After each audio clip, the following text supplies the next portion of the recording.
Tenemos, ha ganado a la política, a la música, y café a veces. Bueno, canta a mí. Bueno, canta, ya por ahí. Vamos.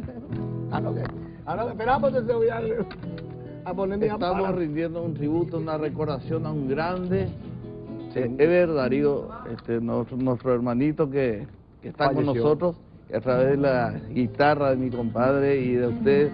Es el homenaje para él, esta peña dedicada a él.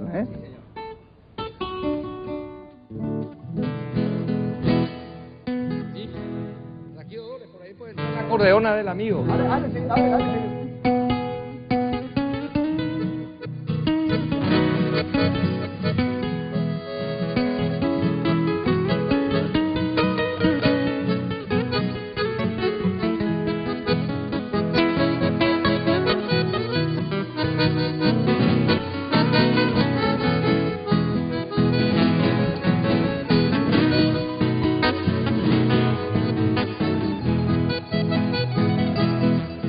Voy pa'l pueblo con mi pilcha dominguera, camisa blanca, bombacha negra, en alpargata, faja roja y corralera, haciendo juego con mi cinto yacaré. Allá me espera mi guainita enamorada, pollera verde, blusa floreada, y me le prendo a la cintura cara a cara, estaba el sanfrajido doble chamamé, el sombrero gris oscuro, con el barbijo hasta el pañuelo justo al nudo. ¿Quién me aguanta en la bailanta cuando embalao pego un fuerte zapucay? ¡Vamos!